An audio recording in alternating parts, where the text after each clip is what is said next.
স্বাগত জানাচ্ছি। নির্বাচন নিয়ে এখন টেলিভিশনের নিয়মিত আয়োজন ভোটের ট্রেনে। পুরো এই আয়োজন জুড়ে আপনাদের সঙ্গে আছি আমি বেলায়েত হোসাইন। প্রতিদিনই ভোটের ট্রেনে আমরা কথা বলি নির্বাচন নিয়ে, রাজনীতির মাঠ থেকে কি বক্তব্য উঠে আসে সেই ধারাবাহিকতায় আমরা আজকে কথা বলতে চাই নির্বাচন নিয়ে রাজনৈতিক দলগুলোকে কি বলেছেন, অন্তর্বর্তী সরকারের পক্ষ থেকে কি বলা হয়েছে, কিংবা নির্বাচন কমিশনের পক্ষ থেকে কি পদক্ষেপ বা কি কর্মসূচি গ্রহণ করা হয়েছে।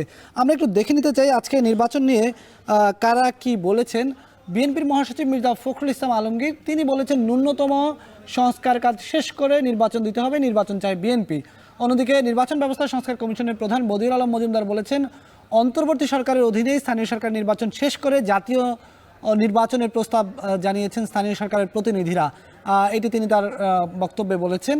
নির্বাচন কমিশনের পক্ষ থেকে বলা হচ্ছে যে 2রা জানুয়ারি, আগামী বছরের 2রা জানুয়ারি খসড়া ভোটার তালিকা প্রকাশ করা হবে। এর আগেই যেন যাদের জাতীয় পরিচয়পত্রে নানা ধরনের ভুল আছে সেই ভুলগুলো যাতে সংশোধন করে নেয়। আর প্রধান উপদেষ্টার উপপ্রেস সচিব অপূর্ব জাহাঙ্গীর তিনি বলেছেন নির্বাচন নিয়ে উপদেষ্টা ওয়াহিদুদ্দিন মাহমুদের যেই মতামত সেটি তার ব্যক্তিগত, নির্বাচনের আনুষ্ঠানিক ঘোষণা দিবেন শুধু প্রধান উপদেষ্টা। এটাই মূলত আজকের নির্বাচন নিয়ে রাজনৈতিক আলাপন আমরা দেখেছি। আমরা এই বিষয়ে আরও একটু কথা বলতে চাই। কথা বলছিলাম নির্বাচন নিয়ে রাজনীতির মাঠ থেকে কী ধরনের বক্তব্য আজকে এসেছে সেটা নিয়ে। আমার সঙ্গে যুক্ত আছেন সহকর্মী শাহিনুল ইসলাম সাগর। সাগর, আজকে সারাদিনই আপনি ভোটের ট্রেনে আমার সঙ্গে কাজ করেছেন, আপনি নিশ্চয়ই আজকে দেখেছেন সারাদিন নির্বাচন নিয়ে কী কর্মসূচি আছে বা রাজনৈতিক দলগুলো কি বলে, আপনার কাছে কি তথ্য আছে? বেলায়েত, আপনি যে একটু আগে যেটা ব্যাখ্যা করলেন যে আজকে বাংলাদেশের রাজনৈতিক দল আছে, অন্তর্বর্তী সরকার আছে, তাদের পক্ষ থেকে এবং নির্বাচন কমিশনের পক্ষ থেকে কি বলা হয়েছে সেটা আমরা দেখেছি। তার সাথে একটি বিষয় বলতে চাই যে গতকাল বিশেষ করে বর্তমানে যিনি ওয়াহিদুদ্দিন মাহমুদ একজন অন্তর্বর্তী সরকার উপদেষ্টা, তিনি গতকাল একটি বক্তৃতায় তিনি তার একটি বক্তব্য বলেছিলেন যে আগামী বছর অর্থাৎ 2026 সালে রাজনৈতিক সরকার পেতে যাচ্ছে বাংলাদেশে, মানে এরকম একটা উনি বক্তব্য দিয়েছিলেন। তো সেই বক্তব্যের পর থেকেই একটু ভোটের আমেজটা আরেকটু মানে স্ফুলিঙ্গ আকার ধারণ করেছিল। তিনি যে কথাটি বলেছেন সেই কথা দ্বারা অনেকটা এই ধরনের স্পষ্ট হয়ে যায়। তিনি বলেছেন আগামী বছরই জাতীয় রাজনৈতিক সরকার আসছে। সেটি যদি হয় আগামী বছর, আমরা যদি জানুয়ারি থেকে ডিসেম্বরের যে কোনো মাসেই হয়তো নির্বাচন হবে, তার মানে সর্বোচ্চ হয়তো এই অন্তর্বর্তী সরকারের মেয়াদ 1 বছর। সেটাই গতকালকে রাজনৈতিক মহলে সেই আলোচনায় ছিল এবং সেটাই ধারণা করা হচ্ছে। কিন্তু আজকে আমরা দেখলাম যে প্রধান উপদেষ্টার উপপ্রেস সচিব প্রেস উইং থেকে যে ব্রিফিং করা হয়েছে সেখানে বলেছেন এটি তার ব্যক্তিগত মতামত। কি জানেন এই বিষয়ে?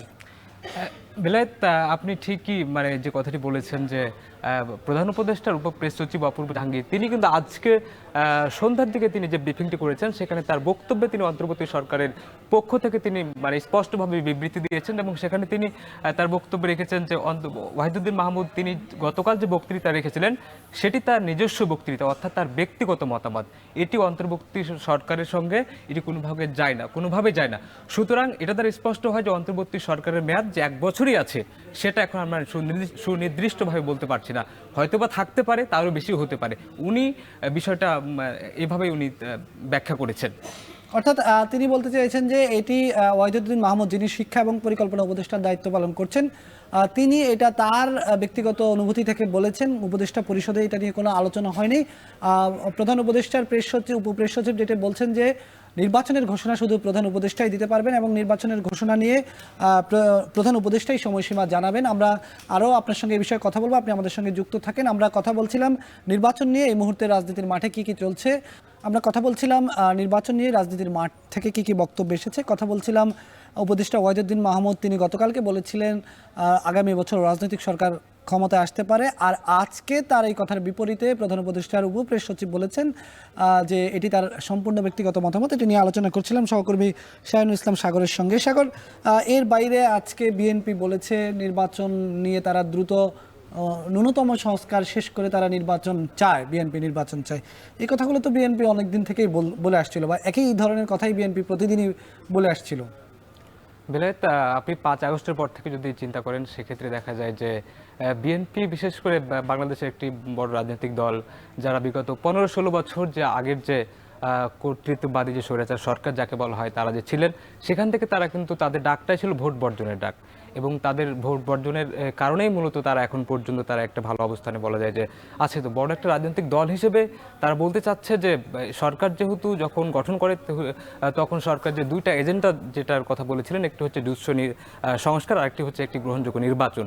তো সেটির সূত্র ধরে তারা কিন্তু অন্তর্বর্তী সরকারকে এখন পর্যন্ত তারা বলেই আসছে যে একটি ন্যূনতম যতটুকু সংস্কার না হলে একটা নির্বাচন দাঁড় করানো সম্ভব নয়। বিশেষ করে আমাদের যে সংবিধান আছে সেখানে বিএনপির যেটা আওয়ামী লীগের সাথে যে দ্বন্দ্বটা ছিল সেটি মূলত নির্বাচন না আসার একটি কারণ ছিল যে নির্দলীয় নিরপেক্ষ তত্ত্বাবধায়ক সরকার যে বিলুপ্ত করেছিল আওয়ামী লীগ সরকার, সেটির সূত্র ধরে তারা কিন্তু কখনো নির্বাচনে আসতে চায় না। যদিও এর আগে একবার নির্বাচনে এসেছিল, আসার পরে যে ঘটনা ঘটেছিল তারপর থেকে তারা কিন্তু নির্বাচনের দিনই তারা সে বয়কট করেছিল। সুতরাং একটি নির্দলীয় নিরপেক্ষ সরকার বা তত্ত্বাবধায়ক সরকারের আমলে যদি নির্বাচন না হয় সেক্ষেত্রে নির্বাচনটা স্বচ্ছ হবে না বলেই বিএনপি কিন্তু বলে আসছে এখন পর্যন্ত। সুতরাং অন্তর্বর্তী সরকার যেহেতু কোনো এটি রাজনৈতিক দলের সরকার না, এটি একটি বলা যায় যে দলমত নির্বিশেষে সবার সমর্থন নিয়ে কিন্তু একটি বিপ্লবী সরকার হিসেবে তারা বর্তমানে তারা বসে আছেন। তাদের কাছে তারা আস্থা চাচ্ছেন, তারা যেহেতু সংস্কার হাত দিয়েছেন, সংস্কারগুলো যেহেতু জুৎসই মনে হচ্ছে বিএনপি একটা রাজনৈতিক দল হিসেবে তারাও সে সময়টা দিচ্ছে যে তাহলে ন্যূনতম সংস্কারটা হোক, তারপর নির্বাচন দেওয়ার জন্য তারা এই কথাটা শুরু থেকে বলে আসছে। অর্থাৎ আমরা যেটি দেখি যে রাজনীতির মাঠে নির্বাচন নিয়ে যখন কথা আসে তখন অন্তর্বর্তী সরকার এবং বিএনপি কিংবা যারা বৈষম্য বিরোধী ছাত্র আন্দোলন, জাতীয় নাগরিক কমিটি, যারা এই আন্দোলনের সামনে থেকে নেতৃত্ব দিয়েছে তাদের সঙ্গে বিএনপির কথার কিছুটা দৈরতা আমরা লক্ষ্য করি। কিন্তু আবার যখন আমরা দেখি যে দেশের সার্বভৌমত্বের প্রশ্ন চলে আসে, দেশে যখন বাংলাদেশ বনাম ফ্যাসিবাদ ইস্যু দাঁড়িয়ে যায়, বাংলাদেশ বনাম ভারতের ইস্যু দাঁড়িয়ে যায়, ভারতের অপতথ্য প্রচারের ইস্যু দাঁড়িয়ে যায়, তখন কিন্তু আবার বিএনপি সহ এই অন্তর্বর্তী সরকার, বৈষম্য বিরোধী ছাত্র আন্দোলন সহ সকল রাজনৈতিক প্ল্যাটফর্ম এক জায়গায় চলে আসে। আমরা কথা বলছিলাম নির্বাচন নিয়ে, আজকে আমরা এই বিষয়ে আরও কথা বলছিলাম নির্বাচন নিয়ে। যুক্ত আছেন সহকর্মী শাহিনুল ইসলাম সাগর। যেটি বলছিলাম যে বিএনপি বরাবরই বলছে যে দ্রুততম সময়ের মধ্যে নির্বাচনের রোডম্যাপ দিতে হবে এবং ন্যূনতম সংস্কারের কাজ শেষ করেই নির্বাচন দিতে হবে। তবে ভিন্ন দিক থেকে যারা এই বিপ্লবের নেতৃত্ব দিয়েছে তারা বলছে যে এই বিপ্লব শুধুমাত্র নির্বাচনের জন্য হয়নি, দেশের আমূল সংস্কার করেই নির্বাচনের দিকে যেতে হবে। সুতরাং এইটার সুরাহা কখন হয় সেটি সময় বলে দিবে। কিন্তু একটি বিষয় আজকে আমরা দেখেছি, বদিউল আলম মজুমদার নির্বাচন ব্যবস্থা সংস্কার কমিশনের প্রধান, তিনি বলেছেন যে তাদের কাছে স্থানীয় সরকারের প্রতিনিধিরা প্রস্তাব করেছে যে জাতীয় নির্বাচনের আগেই যাতে স্থানীয় সরকার নির্বাচন হয়। এ বিষয়ে আর কি জানেন? বেলায়েত, আমরা কিন্তু স্বাধীনতার পর থেকে যদি চিন্তা করি সেক্ষেত্রে আজকে যে প্রস্তাবটি আমরা এখানে দেখেছি এরকম প্রস্তাব কিন্তু এর আগে কখনো দেখা হয়নি। বিশেষ করে আপনি জানেন যে বিগত সরকারের আমলে জাতীয় যে নির্বাচনগুলো হয়েছিল সেগুলো অনেকটাই একটি মানে প্রশ্নবোধক জায়গা ছিল। সে জায়গা থেকে কিন্তু বেরিয়ে কিন্তু যে স্থানীয় নির্বাচনগুলো ছিল সেখানে কিন্তু বড় বড় রাজনৈতিক যারা দল আছে তারা কিন্তু অংশগ্রহণ করেছিলেন। কিন্তু একটি বিষয় দেখা যায় যে সরকার প্রধান যখন তার দল গঠন করে ফেলেন, তিনি যখন সরকার গঠন করে ফেলেন, তারপর থেকে সেই দেশের অভ্যন্তরে যখন ছোটোখাটো কোনো নির্বাচন হয় বা স্থানীয় নির্বাচনগুলো হয় সেগুলো কিন্তু সেই আগের নির্বাচনের যে প্রতিফলন থাকে জাতীয় নির্বাচনের সেটির কিন্তু পুনরাবৃত্তি হয়েছে। অর্থাৎ বিগত 15-16 বছর যদি আমরা চিন্তা করি তাহলে দেখবো যে জাতীয় নির্বাচনগুলো যেমন 9-6 হয়েছে, একইভাবে কিন্তু আমরা দেখেছি যে স্থানীয় যে নির্বাচনগুলো আছে সেখানেও কিন্তু 9-6 হয়েছে। সুতরাং সেই জায়গা থেকে তারা বলতে চাচ্ছে যে দুটোই আসলে দরকার।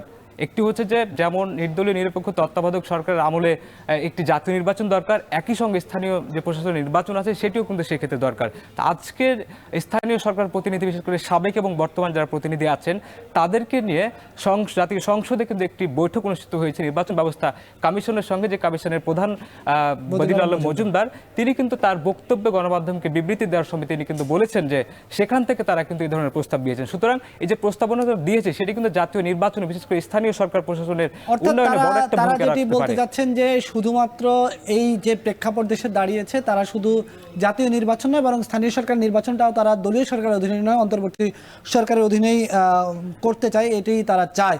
ধন্যবাদ আপনাকে শাহিনুল ইসলাম সাগর আমাদের সঙ্গে যোগ দেওয়ার জন্য। আমাদের সঙ্গে এতক্ষণ কথা বলছিলেন শাহিনুল ইসলাম সাগর।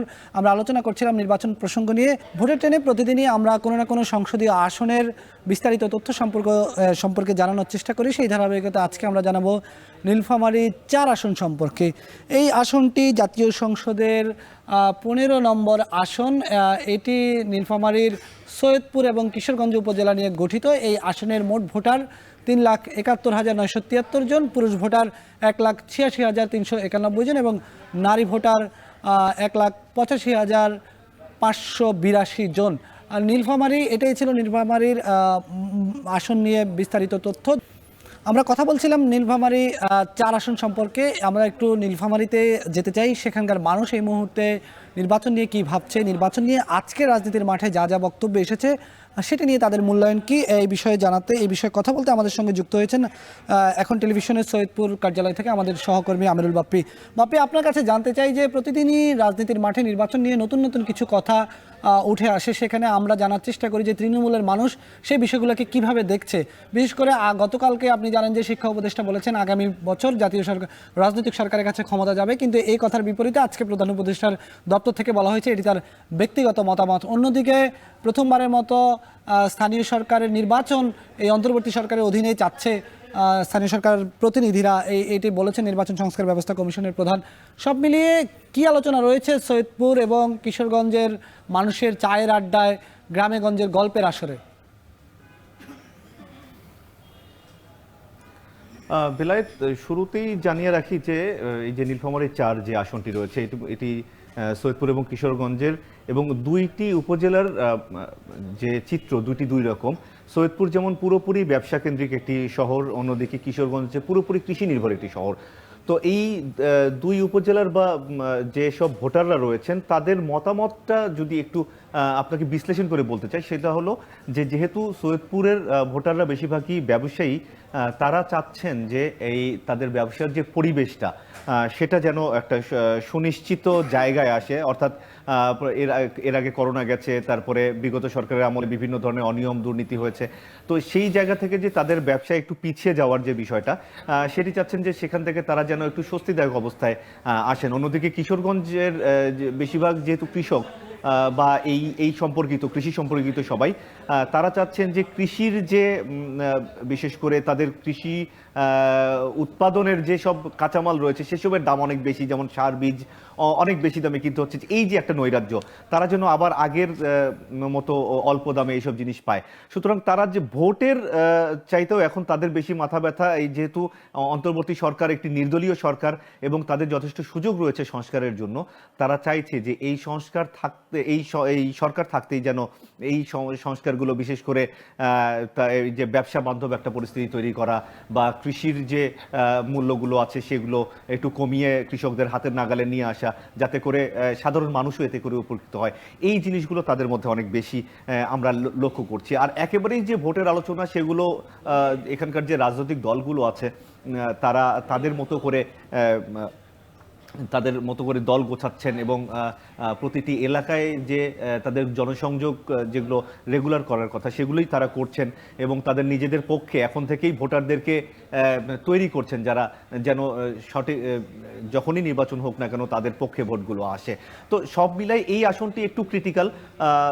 যারাই ভোট চাইতে আসবেন বা যারা চাইবেন যে ক্ষমতায় আসতে, তাদেরকে একটু বুঝে শুনে সমঝে তাদেরকে সেই অনুযায়ী কাজ এখন থেকেই করতে হবে, এটুকুই। ধন্যবাদ আমিরুল বাপ্পি। আমাদের সঙ্গে সৈয়দপুর থেকে যুক্ত ছিলেন আমিরুল বাপ্পি। কথা বলছিলাম নীলফামারীর 4 আসনের মানুষ এই মুহূর্তে নির্বাচন নিয়ে কী ভাবছে। এর আগে আমরা আজকে সারাদিন রাজনীতির মাঠে কি কি বক্তব্য উঠে এসেছে নির্বাচন নিয়ে সেটি নিয়ে কথা বলেছি। শিক্ষা উপদেষ্টা নির্বাচন নিয়ে যেটি বলেছেন তার বিপরীতে আজকে প্রধান উপদেষ্টার কার্যালয় থেকে যে বিবৃতি দেওয়া হয়েছে। তো এই ছিল আজকের ভোটের ট্রেনের আয়োজন। সাথে থাকার জন্য ধন্যবাদ।